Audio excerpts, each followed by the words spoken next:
Hey, it's Chuck here. We're back with Milton Daily Homes, and I'm still feeling terrific. I still feel like I have loads of energy after the vacation. We have 9 properties on the list today, and before I get to that, I just wanted to let you know that we are looking for an administrative assistant, someone who can help us with a lot of the paperwork, some of the day-to-day details in our business. So it would be a full-time position. If you have any interest, just email my wife, melcharlton@gmail.com. She'll reply back, give you some information to review. So anyhow, let's get right to the list. The first one up is 1379 Costigan, number 412, and it's listed at 219. It's a 1-bedroom, 1-washroom, and it says photo not available. There are photos that are available if you click the arrows beside there. And there's some shots of the foyer in the building. From my understanding, there's not a lot of amenities in this building. There's not a lot of extras. Inside, cabinets are okay. You've got a granite counter, stainless steel appliances. I don't know, hardwood floors, like it's not blowing me away. I think at 219 buyers definitely have a lot of options about which directions they could go. They could go 229, something like yesterday, and they could get a condo townhome, albeit with higher condo fees, but you're getting like 3 bedrooms, backyard, all the rest of it. It just seems, in my eyes, it seems a little bit high, but really I don't know what the other ones have sold for in the building, if they have sold at all. I haven't had a chance to research that, but I don't know, just comparatively I think that there's other things that people could buy with that money. Now, Childs is the next one. It's at 245. It's a 4-bedroom, and nice grounds here. You got mature trees. It's a nice little area of Childs there, and I'm not sure if that's hardwood or laminate floors. It looks like they've definitely put some work into this one. The kitchen, they've replaced the cabinets, and it's kind of a galley-style kitchen. Even a finished basement downstairs. Now you could paint this, you could take the wallpaper down, and I bet you this place would really look fantastic. So it doesn't have any electric baseboard heating, it's good gas heating. You got a wood deck here. Probably most of the backyard is that deck. It didn't look like there was a lot of extra there, but for the 4-bedroom, $265 on the maintenance fee is sort of standard, about average for what you'd expect. So I like this one. I like it a lot better than a 1-bedroom condo with not a lot of extras. Now Kelso, this one's been relisted. It's at $295 now. It started at $299. I was really excited when I saw this one at first, and I went to see it in person. It's a semi-detached, which it's sort of attached on this side. They took the perfect angle on this to not show the other house. Double car garage. You look at this, you say it's 0.58 of an acre. So looking good, right? Inside, there's some nice shots. Actually, the kitchen looks good. There's a nice front room there. It's not perfect cosmetically. It needs some work. There's some weird stuff around the sinks, like sort of, outcroppings from the wall and things like that.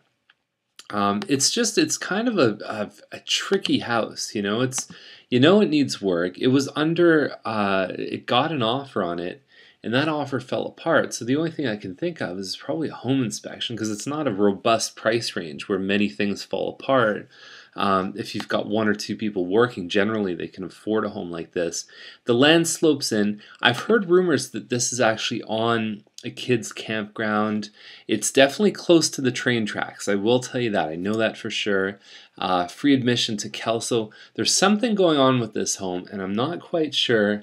I've cautioned clients to kind of keep their distance on this one, not only because I think there's some hidden stuff that probably needs work, gut feel on this one, but I don't know, there's something there that's missing, and there's a reason why it hasn't sold yet. So I don't know, if you have any details about this one, feel free to enlighten us. I know sometimes our viewers are the ones that really have inside information, but it's kind of a funny animal. I think it has a lot of stuff on paper. In person, it's a little bit different, and I think there's something about where that land is that's causing some interesting results. So Rainer Court is the next one. It's at $319, and it's a Bolton model. It's 1,275 square feet. So you've got this living room. It like where the camera is actually the dining room.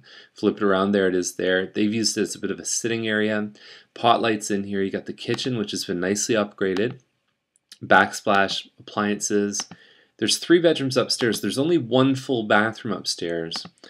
And this one is really, the one thing you can't see in the pictures is Rainer Court. It's right here, it backs onto the new no frills going there, and I think that that is definitely limiting this one's potential. There's one on Hasselfeld that has nobody behind. There's going to be homes that are built behind it at 313. It's the same model and not that much different in the upgrade. So I think that Hasselfeld definitely is still winning the war. This one's been around for a little while. They just relisted it. 1275 square feet is a Bolton model. Now, Featherstone is at 379.8. It's a 3-bedroom, 2-washroom, and it's detached, which is great. So that obviously perks your ears up is when you see 379.8. It's on a 32 by 102 foot lot. It's a nice piece of land, and the basement, it says, is 40% finished, not 35, not 45. It's 40% finished. Pool size lot, I don't know about that. It's a nice lot. The Mattamy ones are typically about 80 feet. The house itself is not particularly big, so when you look at the room sizes, if we really get into detail on this one, you have a kitchen that's about 12.5 by 8. Not huge, not an eat-in kitchen, even though it says, I don't think there's a lot of space. By the time you put cupboards and counters and everything else, fridge, you probably don't have a lot of space there. Living dining, 1880 by 1201. They have a small dining area here. Master's a great size. The rooms upstairs are pretty good. And then you've got that 40% finished basement, which depending on how it looks can add value, but most people say, hey, I still have to do a bunch of work. So it's interesting when I see a partly finished basement, because when someone's selling and they haven't finished it, either they have to move quick or the funds ran out or there's some lifestyle change that made them not able to finish the basement. So anyhow, bamboo hardwood floors. I think that detached home in this price range, it's not huge. It's probably less than 1,500 square feet, although the bedrooms are big, so it could hover around there. I just think that it would be one to see for sure. Definitely, I like the price range for a detached home. And it says here, Mattamy all brick detached. Well, it's not a Mattamy. Mattamy doesn't own any land up there. It's probably a Coscorp home. Could be Green Park. Most likely Coscorp though. So Trudeau's the next one. It's at 389.9. Now the big selling feature on this one, also detached home, about 1,600 square feet. It's a good comparison for the previous one. Now we're talking about a pie-shaped lot, so it's 30 by 80, so you're losing 20 feet, but you get the wideness in the back. And inside, this one's cosmetically probably not as good as the other one. Not the most ideal colors for carpet. You got some hardwood floors there. You either like this layout or you don't. It's called a Mason model, and I don't remember the exact square footage, but when you look at where it is, it's right on the bend here for Trudeau. So you front, not only do you have a premium lot in the back, you front onto a park in the front. So it's a nice, desirable area. The home is probably about 9 years old. It's in one of the first phases that Mattamy built. And Jelinek is the next one at 459. It's a 4-bedroom, 3-washroom. And it's a double car garage, 36 by about 88. And because they did the double garage on a 36-foot lot, Mattamy, they've actually extended the lots about 8 feet in the back. Now, when you look at Jelinek, I know I keep going to my Google Maps here. Now this home fronts onto the north side, so it's somewhere here. There's a little bit of green space around the back here. This looks like they could actually build another row of homes, but I'm not sure what's happening with this land here, so it's something to inquire about before you actually buy the house. Now double car garage, 4-bedroom, this kind of price range, I mean, it's definitely competing with other ones. You think about the one on Pickersgill that just had an offer. You'd really have to kind of see this one in person to see what value it has.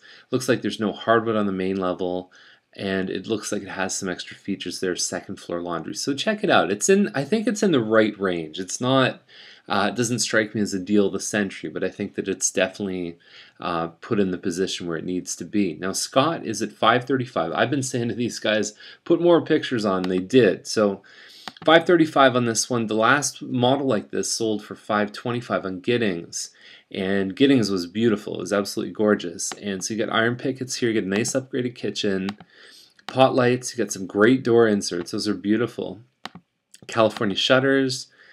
The complaint I have with this one here is that the family room is kind of narrow, just off the kitchen. It opens up, and then the bedrooms are a little bit small. They feel a little bit tight. but I think that this one is within shooting range. Scott is always one that I sort of say, hey, you know what? Nobody loves living on Scott. Um, not bad, not bad. So second line's the next one. 1.2 million, 4-bedroom, 3-washroom, and it's very open concept. I don't know, for me, like I'm looking at this place and it's not really jumping, like it's not blowing my mind. The bathroom's nice, everything's nice about it. And you've got a 4-car garage, which is kind of nice. So I don't know if it's set up like a grid pattern, like a sort of tandem. The kitchen, there's kind of like a cherry and like a dark wood here. I don't know, like it's more than 3,500 square feet. It doesn't say how big it is. It's on 2.5 acres. It's in a good location. I really, past the million range, you got to see this stuff in person. It's really not exactly blowing my mind what I'm seeing in the pictures, but it could be completely different in person. And I would encourage you, if you're in the million range, if you're in that range, go check it out. It could, 9 pictures and 400 characters does not always tell the true story. So that's our list for today, and thanks for joining us. Remember to send my wife Melissa an email if you're interested in potentially working with our team, and I will see you tomorrow. Bye for now.